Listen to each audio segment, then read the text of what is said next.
All right, today we are diving into a fascinating story. It's got electric cars, it's got high-stakes geopolitical chess, and it's got billions, and I mean billions, of dollars suddenly pouring into one very specific, very strategic country. Let's get into it. So yeah, let's just cut straight to the chase. Why on earth are China's biggest, most high-tech electric vehicle companies suddenly setting up shop, I'm talking huge factories, in Morocco?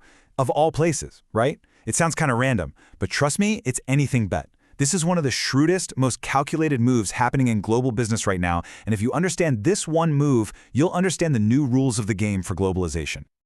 Okay, so to really get why Morocco is the answer, we first have to understand the problem. And that problem is what's happening in the EV battery battleground. The story doesn't start with a bridge. It actually starts with two enormous walls. Walls being built by the world's biggest economies.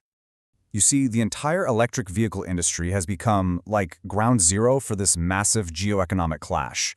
We're talking full-on trade wars, a mess of conflicting regulations, and just this super intense rivalry between China, the US, and the EU. And let's be clear, this isn't just about selling more cars. No, this is about who gets to control the future of green technology itself. And here's the first wall going up, brick by brick. You can see it happening. Back in 2018, the US slaps a 25% tariff on Chinese EV batteries. Then, fast forward to 2022, the Inflation Reduction Act basically cuts Chinese companies out of all the important subsidies. And by 2025, it's a full-blown blockade, a 100% tariff on Chinese EVs. I mean, the message from Washington could not be any clearer. Find another way in. So get this, Chinese companies aren't just dealing with one wall, they're actually up against two, and they're completely different. The US approach, that's the tariff wall. It's simple, it's direct, it's high. Its whole purpose is just to block products from even getting into the market. But the EU, well, they built something a little more subtle, a regulatory wall. It's not a no you can't enter sign. Instead, it's a labyrinth of super complex rules about carbon emissions and where your materials come from. Complying with all that can be just as hard and just as expensive as paying a giant tariff. So you've got these two giant walls blocking the path forward. What do? How do you possibly get around them? Well, it turns out there's a secret door, a gateway, and that gateway is Morocco. This is where the whole story pivots, with Morocco sitting in the perfect spot to be the strategic key to unlocking both the US and the EU markets. Morocco's advantage here is just wow. It's almost like it was designed in a lab for this exact purpose. First off, and this is the big one, it has free trade agreements with both the US and the EU. That is incredibly rare. That's how you get around the American tariff wall. Then, you've got its green energy credentials. Morocco has invested heavily in renewables, which means it can check all the boxes on the EU's super strict regulatory wall.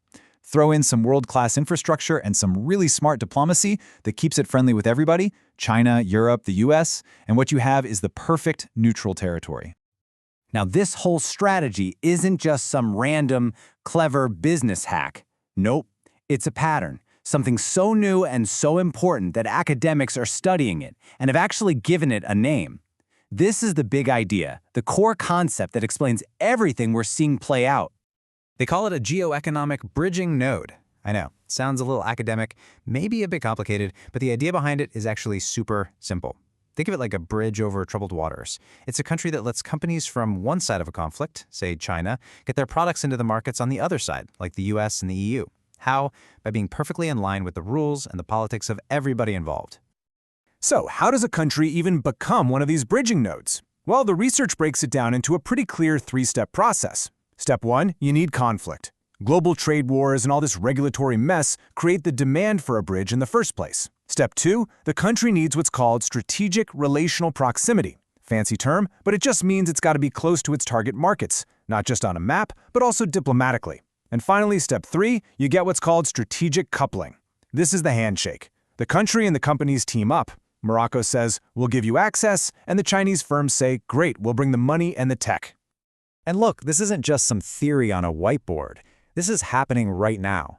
The money is very real, and it's not just trickling in, it's pouring in. So let's look at the hard evidence, the concrete proof that this strategy is in full swing. I mean, just look at who's setting up shop. We're talking about the absolute heavy hitters in the EV battery game. Goshen High-Tech, they're building the first ever battery gigafactory on the entire African continent. CNGR is dropping more than $2 billion on a cathode and recycling plant. These aren't just little side projects or small bets. No, these are massive, long-term strategic commitments that are literally reshaping the entire industry. So when you add it all up, what are we looking at? The total planned investment from these Chinese firms in Morocco's EV battery sector is more than $10 billion. Just let that sink in. A number that huge tells you everything you need to know about how absolutely critical this bridging node strategy is to their future. But here's the thing. This story is so much bigger than just Morocco. What we're seeing here is a preview of the future. We are literally watching a new map of global trade get drawn right before our very eyes. What's happening in Morocco is basically the first chapter in a brand new playbook. You know, in a world that feels like it's fracturing, breaking apart into these competing economic teams, this strategy shows how companies can still play a global game. The trick is they just have to find and use these clever middleman countries. But, and this is a really important but, there's a potential catch, a big one. The original research paper that identified this whole trend has a perfect phrase for it. It warns that these countries might become integrated, but not necessarily empowered. So, what does that actually mean in the real world? Well, it means that while countries like Morocco get all this incredible investment and a ton of new jobs, which is great, they also run the risk of just becoming assembly platforms. Think about it. They get the factories, but they don't get the R&D labs. They get the production lines, but not the high-level innovation. They don't get the control. It's kind of a new form of economic dependency, right?